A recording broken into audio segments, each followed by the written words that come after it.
इससे कबल कि इन दोनों हजरात से हम मुस्तफ़ीद हो, सबसे पहले इन तीनों हजरात में हज़रत मौलाना मुफ्ती अबू ज़र साहब दामत बरकातुहुल आलिया को दावत स्टेज देते हैं कि वो तशरीफ़ लाएँ और अपनी कीमती बयानात से हम तमाम सामीन को महजूज़ फरमाएँ। हज़रत मौलाना मुफ्ती अबू ज़र साहब दामत बरकातुहुल आलिया नाज़िम तालीमात मदरसा फलाहुल मुस्लिमीन गोवा पोखर मधुबनी व सदर जमियत उलमा मधुबनी। अल्हम्दुलिल्लाह नहमदुहु व नस्तईनुहु व नस्तगफिरुहु व नऊज़ु बिल्लाहि मिन शुरूरि अनफुसिना व मिन सय्यिआति अमालिना मन यहदिहिल्लाहु फला मुज़िल्ल लहु व मन युज़लिलहु फला हादिय लहु। अशहदु अल्ला इलाहा इल्लल्लाह व अशहदु अन्ना मुहम्मदन अब्दुहु व रसूलुहु सल्लल्लाहु तआला अला खैर खल्क़िही मुहम्मदिन व अला आलिही व सहबिही अजमईन। अम्मा बाद, इन्ना खलक़नल इंसाना मिन नुत्फ़तिन अमशाजिन नब्तलीहि फजअलनाहु समीअन बसीरा। इन्ना हदैनाहु अस्सबीला इम्मा शाकिरन व इम्मा कफूरा। क़ाल रसूलुल्लाहि सल्लल्लाहु अलैहि वसल्लम ला युमिनु अहदुकुम हत्ता युहिब्ब लिअखीहि मा युहिब्बु लिनफ्सिहि औ कमा क़ाल सल्लल्लाहु अलैहि वसल्लम। काबिल कदर मुअज़्ज़ज़ उलमाए किराम, बुजुर्गान मिल्लत, दूर और करीब बैठे हुए मेरे नौजवान भाइयों और मेरी इस्लामी माएँ और बहनें, मैं नौजवानों से गुजारिश करता हूं कि वाकई अगर आप शायर के कलाम को समझते हैं तो शायर तो रसूल की मोहब्बत को उभारता है, और जब मोहब्बत उभर जाती है तो आदमी अपने महबूब की बातों को सुनना चाहता है। अगर वाकई आप दिल से आते हैं सुनने के लिए तो आप फिर भागते नहीं। क्या आपके ये समझ में बात आती है कि ये उलमा आपको घर नहीं जाने देंगे? कि जब कोई आलिम आता है आप भाग जाते हैं, तो ऐसा क्यों करते हैं? अगर कोई आलिम आता है तो आपको बना के सवार के आपको घर भेजना चाहता है, आपको बांध के रखने के लिए नहीं आया, जेल में डालने के लिए नहीं आया। फर्क इतना होगा कि कल तक आप घर जाते रहे तो जानवर की तरह जाते रहे, बगैर सलाम कलाम के घर में दाखिल हो जाते हैं, और जब आलिम की बात आप सुन के जाइएगा तो वो सलाम सिखा के जाने देंगे। इस्लामी तरीके से आप घर में दाखिल होंगे और आप कहेंगे अस्सलामु अलैकुम व रहमतुल्लाह। हम लोगों ने तो समझ रखा है कि सलाम सिर्फ दूसरों से किया जाता है, और औरत भी सुन लेती है सलाम तो कमरा बंद कर लेती है कि कोई अजनबी आ गया। बताना पड़ता है कि मैं तुम्हारा शौहर हूं, अजनबी नहीं हूं। हम लोगों ने सलाम को इस कदर अजनबी बना दिया, और यहीं से हमारी मुलाकात गलत हो जाती है। अभी देखता हूं मैं रास्ते पर लोग, जो पहचान का कोई दोस्त मिलता है उसको कहता है दोस्त अस्सलाम वालेकुम। आलिमों का गुजर हो रहा है, हुफ्फाज गुजर रहे हैं, ईमान वाला गुजर रहा है, लोग सलाम नहीं करते हैं। जब सलाम नहीं करेंगे मोहब्बत कैसे आएगी? आपस में मोहब्बत की बात बहुत दूर होती चली जा रही है। हर करिया में, हर देहात में इंतशार है, इख्तलाफ है, दूरी है, दिलों के अंदर हसद है, कीना है, और जो उसको दूर करने की शक्ल बताई गई है कि सलाम के जरिए मुलाकात करो, उससे हम आरी हैं, खाली हैं। जलसा होता है माशाअल्लाह, इससे यकीनन फायदा होता है। लेकिन आप जलसागाह में बैठकर अगर आप सोचेंगे और सुनेंगे तो यकीनन आपके दिल पर बात असर करेगी और कुछ न कुछ आप अपनी जिंदगी में तब्दीली का प्रोग्राम बना करके जाएंगे। जो लोग रास्ते में आते हैं वो क्या समझेंगे? वो तो यूट्यूब पे भी सुन लेते हैं, मोबाइल पे सुन लेते हैं, लेकिन सुनने की हद तक सुनते हैं। अमल का इरादा जलसों में बनता है। बुजुर्गों की सोबत में बैठने से आदमी के अंदर इनकलाब आता है, जिंदगी की इस्लाह होती है। और यही वजह से कहा जाता है कि घर के बच्चों के दरमियान, बच्चियों के दरमियान भी तालीम होनी चाहिए। रोजाना थोड़ी देर बैठ के एक हदीस पढ़िए, आप किसी बच्ची को कहिए पढ़ो, उसकी इस्लाह भी होगी। और रोजाना हुजूर का फरमान दिल पे जाएगा, असर ना करे तो वो पत्थर दिल आदमी होगा, वो इंसान नहीं हो सकता है। रोजाना मजलिस करने की जिम्मेदारी है हमारी। हकीकत है कि हम लोग बहुत गफलत बरतते हैं। तकरीर करने से होगा कि हम नमूना बनेंगे, अपने घर को नमूना के तौर पर पेश करेंगे, तब न कुछ तब्दीली आएगी। मेरे बुजुर्गों, इतने बड़े बड़े उलमा आते हैं, अल्हम्दुलिल्लाह। तो बहुत बड़ी आबादी है, बलाट है, औसी है, जीरो माइल है, पता नहीं कितने मोहल्ले हैं, कितनी मस्जिदें हैं। यहाँ तो मुसलमानों की एक यूनिवर्सिटी होनी चाहिए, जिस यूनिवर्सिटी में ये दीनी तालीम के बाद बकिया फनून की तालीम दी जाती। हम लोग शोर तो जरूर मचाते हैं। मैं दिल्ली में था रमजान में, जो वाकया गुजरा वही मैं बताता हूँ। इसी इलाके के बहुत सारे लोग बैठे हुए थे। अब मुझको दावत दे दिया कि थोड़ी देर बैठिए। ये इतने मौलाना लोग घूमते हैं चंदा के लिए, मदरसों से क्या फायदा होता है? ये तो एक बिजनेस बना रखा है मौलाना लोग। सारे लोगों ने जो कहना था कहा, हम सुनते रहे। उनमें कुछ मालदारों ने ये कहा कि मुनासिब होता कि हम लोग इस रकम को इकट्ठा करके कोई कॉलेज चलाता, जहां बच्चियों की तालीम भी होती और नौजवान वहां से उठ खड़े होते, मुजाहिद बनते।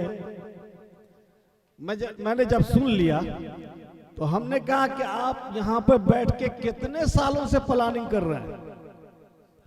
जब से आप आए होंगे कारखानों को लगाया होगा, प्लानिंग करते होंगे। हमने पूरे इलाके में घूम के देखा है कि कुछ नहीं किया किसी ने। अगर किया तो सिर्फ मदरसा वालों ने। मदरसा वालों ने जिस पीढ़ी को पढ़ा दिया, पढ़ने के बाद उनकी अकल फैल गई, उनके अंदर सोच में वुसअत आ गई। उन्होंने अपने बच्चों को बहुत आगे बढ़ाना शुरू किया। अगर वो मदरसों में नहीं जाते तो वो भी कुछ नहीं कर पाते जैसे आप लोग नहीं कर पाए। क्या आप इसका इनकार करेंगे कि मदरसा जिस पीढ़ी को तैयार कर, ठीक है हुफ्फाज बना दिया, डॉक्टर नहीं बनाया, उलमा को बना दिया, मकतब में पढ़ाने वाले मुदर्रिस को पैदा कर दिया, साइंसदान को अगर डॉक्टर अगर नहीं बनाया तो फिर वो लोग तो अब अपने बच्चों को पढ़ा रहे हैं। इन उलमा के बच्चे बड़ी बड़ी जगहों में हैं जो काम कर रहे हैं। सब ने मुत्तफिका तौर पे कहा कि ये बात तो है। फिर हम जाएंगे रमजान में, जरूर पूछेंगे कि आपकी यूनिवर्सिटी खुली कि नहीं खुली, आपका कॉलेज खुला कि नहीं खुला। बहुत एतराज करते हैं। हम तो कहते हैं आप जितना एक बच्चा को आइसक्रीम के लिए देते हैं उतना सिर्फ मदरसे वाले को दीजिए ना। अब देखिए कितना ये संवार के देंगे। आइसक्रीम कम से कम 10 रुपया तो आइसक्रीम के लिए देते हैं आप बच्चे को। अब तो 20 रुपया, 30 रुपया, 50 रुपया, लेकिन 10 रुपया, 10 रुपया एक बक्स बना लीजिए। हमारी बात मान लीजिए, अल्लाह गवाह हो जाएगा। और अल्लाह के दीन की सरबुलंदी के लिए इतना कर देंगे तो अल्लाह ताला अपने खजाने के दहाने को खोल सकता है, वो कादिर है। आप अपने यहाँ बक्स बना दीजिए और उसमें ताला लगा दीजिए और रोजाना कहिए कोई ना कोई आदमी सिर्फ 10 रुपया गिरा दो। 10 रुपया, इतना ही का मुतालबा है। रोजाना अगर 10 रुपया बक्स में गिराएंगे तो महीने में 300 रुपया होगा ना 300 रुपया। भाई 30 दिन का महीना होगा, 300 रुपया होगा। 300 रुपया आप अगर हर घर से मदरसा दारुल कुरान को देंगे तो मदरसा की जरूरत कैसे नहीं पूरी होगी। आपके बच्चों पे अच्छे असातिज़ा की खिदमत आपके बच्चों को कैसे नहीं हासिल होगी। यकीनन वो फरोग पाएगा इदारा, अच्छे असातिज़ा आएंगे, फनकार आएंगे, बासलाहियत आएंगे और फिर आपकी आबादी में 4 चांद लगेगा। कुछ तो कीजिए।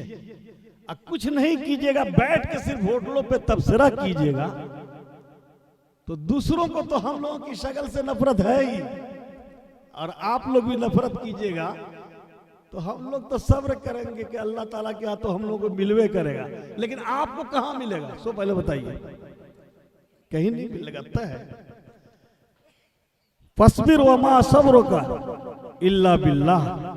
हुजूर को अल्लाह ने कहा, ये तो आप पूरी खिलकत की भलाई के लिए आप आए, लेकिन सिर्फ प्लानिंग करते कि कैसे इनको ज़हनी तकलीफ पहुंचाई जाए, जिस्मानी तकलीफ पहुंचाई जाए, इनके मिशन को रोका जाए।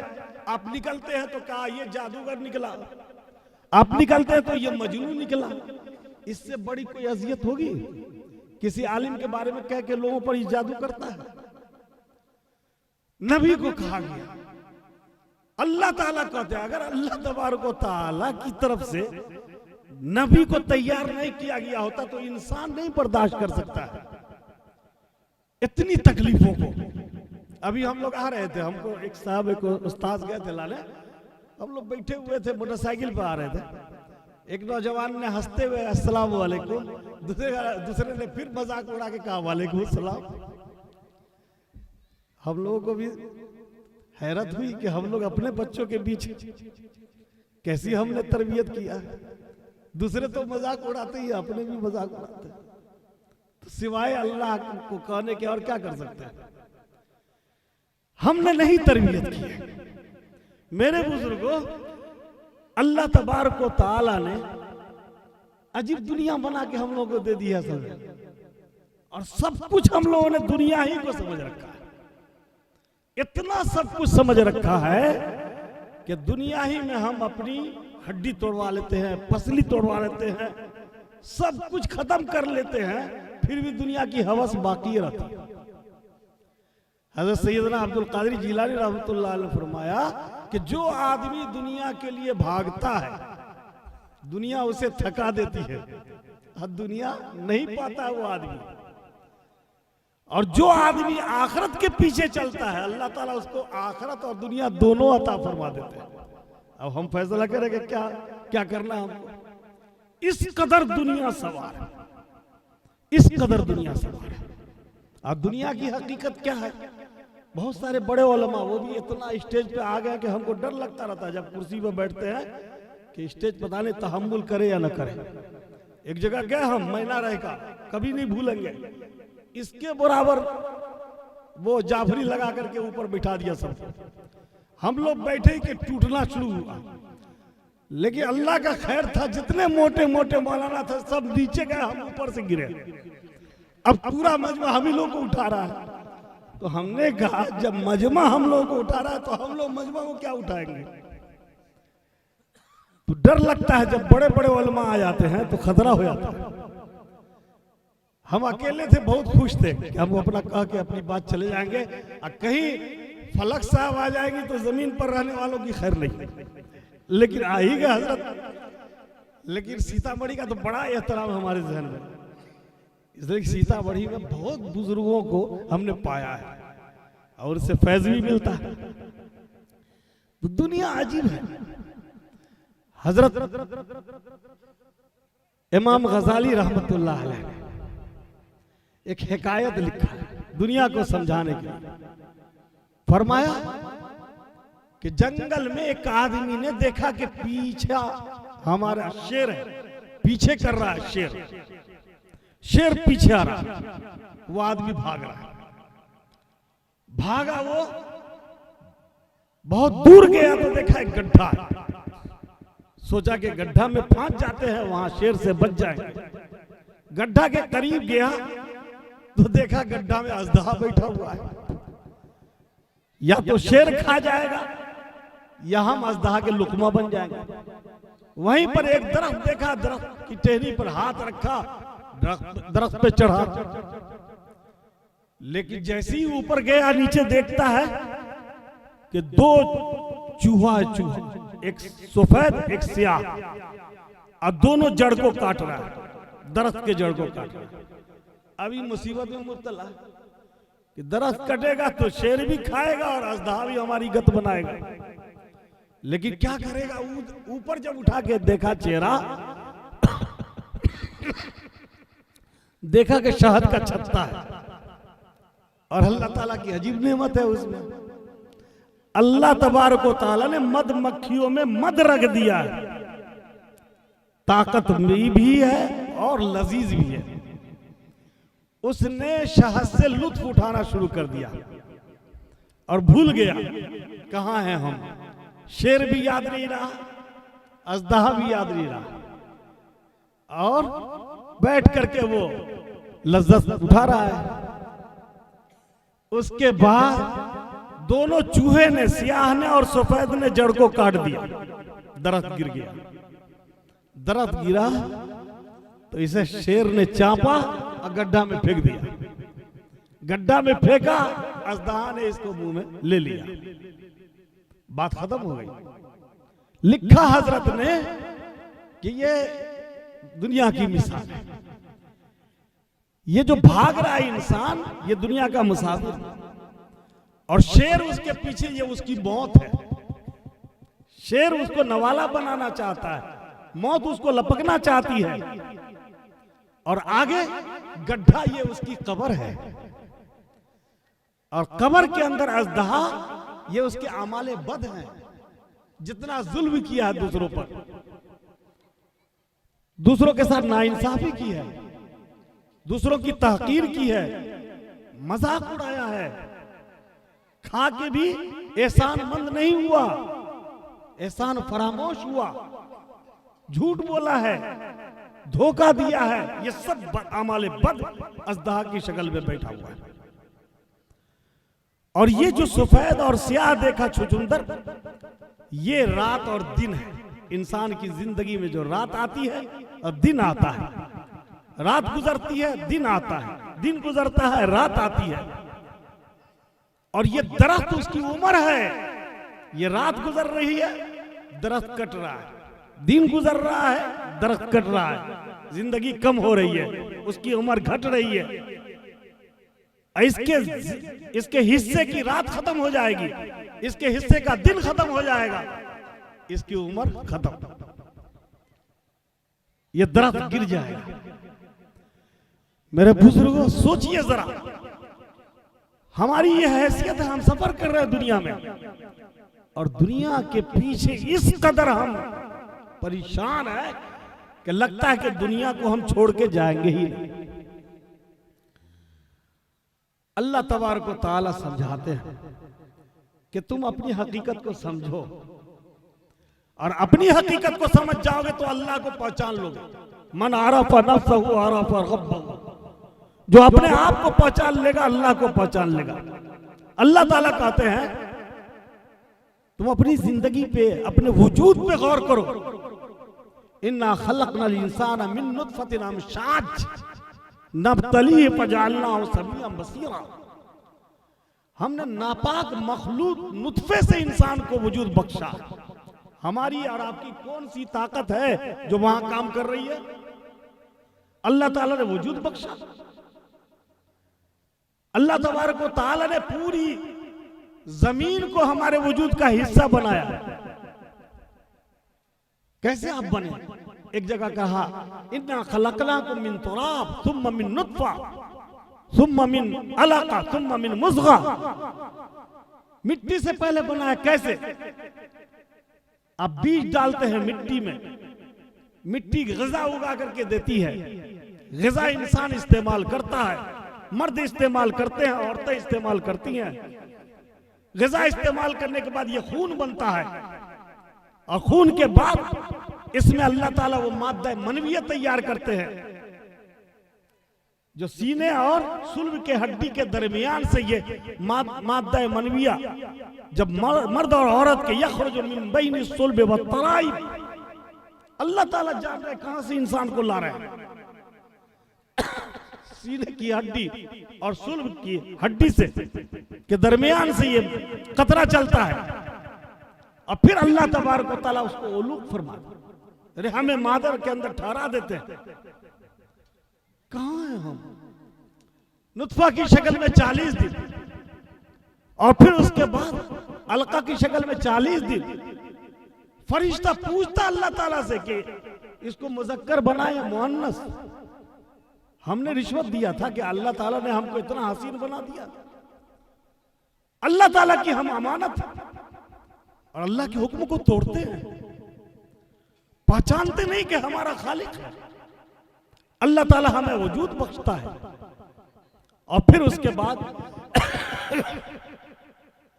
फरिश्ता जब पूछ करके उसको मुज़क्कर या मुअन्नस बना देते हैं, रूह डाल देते हैं, तो अब उसको ग़िज़ा की जरूरत पड़ती है। 4 महीना के बाद ग़िज़ा इस्तेमाल करता है बंदा। वो ग़िज़ा भी अल्लाह ताला इंतजाम फरमाते हैं। माँ के शिकम में भी अल्लाह ताला ग़िज़ा देते। अब माँ के शिकम में जो अल्लाह ग़िज़ा पहुंचा रहा है, क्या आप चोरी करेंगे तब आपको ग़िज़ा मिलेगी? दूसरों का हक मारेंगे तब आपको ग़िज़ा मिलेगी? इसलिए अल्लाह कहता है कि हमने तुमको सोचने वाला, समझने वाला बना के दिया।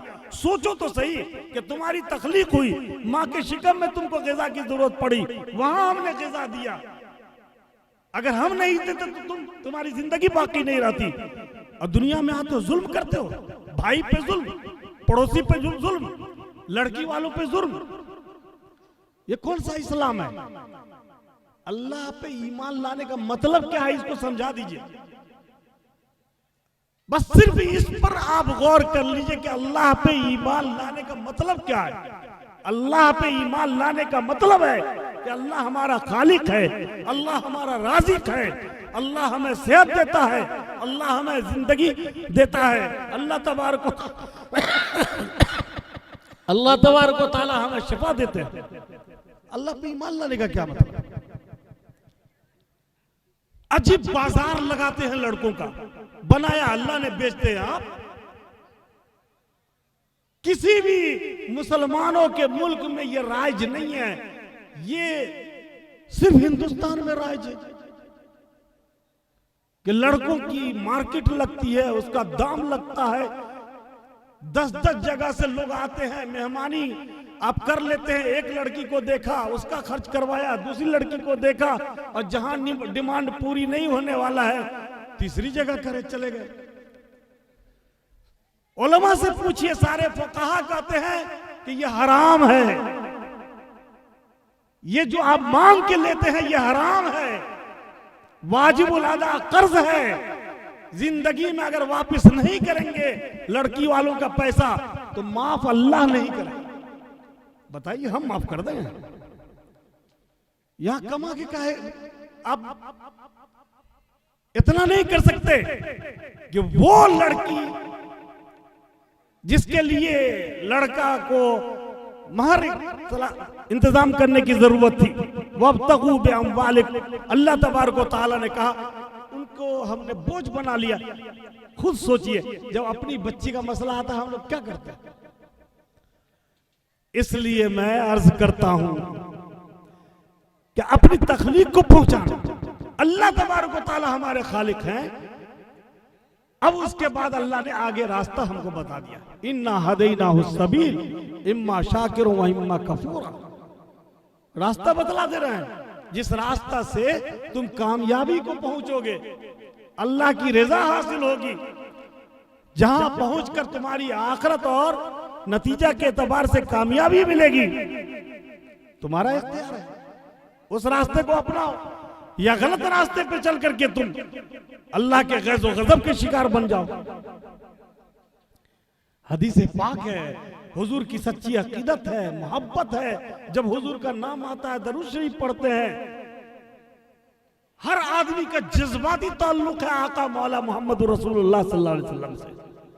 हुजूर फरमाते हैं कि उस वक्त तक उस आदमी का ईमान कामिल नहीं हो सकता जो आदमी दूसरों के लिए वही पसंद करे जो अपने लिए पसंद करता है। हम अपने लिए क्या पसंद करते हैं? हमारे पीछे कोई बुराई ना करे, हमको कोई नुकसान ना पहुंचाए, हम पर कोई जुल्म ना करे, हमारे साथ कोई नाइंसाफी ना करे।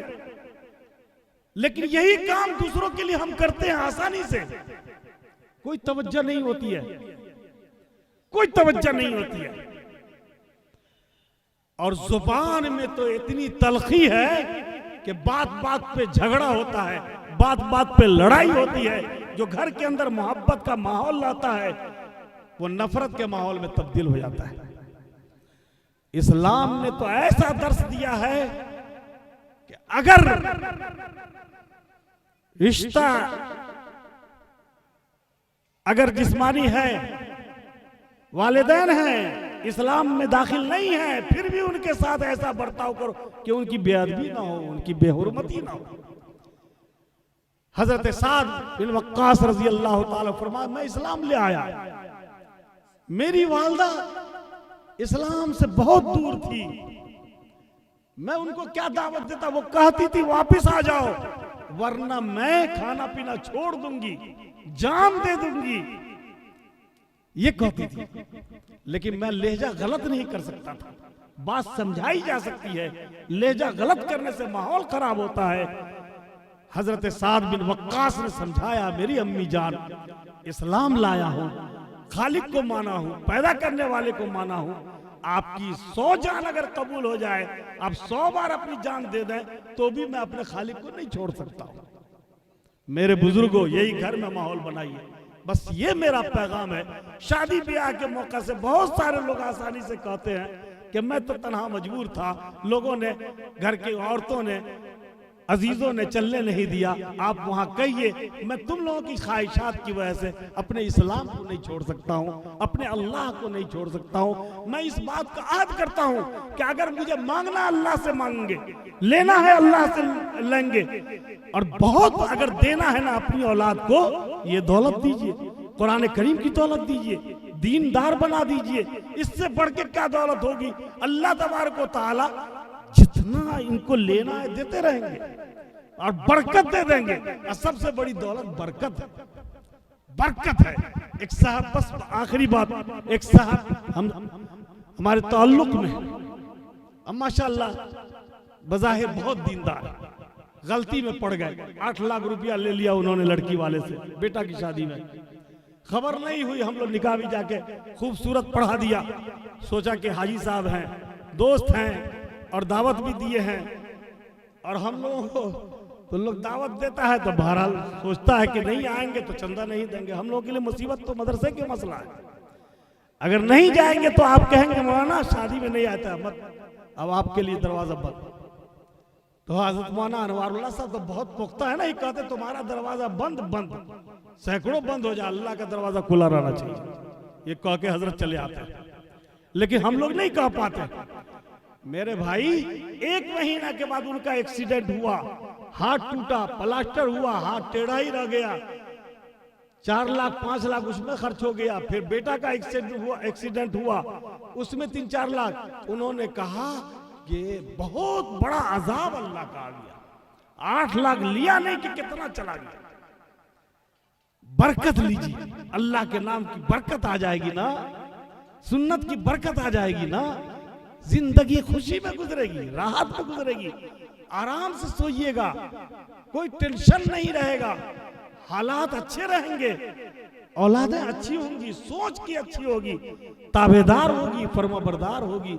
बहरहाल बहुत सारे बुजुर्गों को सुनना है, अल्लाह से दुआ करते हैं हम अपनी नस्लों के लिए। हमारे उलमा बहुत फिक्रमंद है, अब तक तो बहरहाल बचा के लेके चल रहे, आगे आने वाली नस्लों का क्या होगा, इसलिए कि हमारी सोबत में नहीं बैठते, मस्जिद वालों की सोबत में नहीं बैठते। वो गंदा माहौल, गंदी सोच, हर वक्त मोबाइल पे, हर वक्त बुरी सोच के माहौल में, तो ऐसी सूरत में बच्चों को और नस्ल को बचाना बहुत मुश्किल है। बस अल्लाह ताला हमारी हिफाजत का सामान पैदा फरमा दे। व आखिर दावान अल्हम्दुलिल्लाह।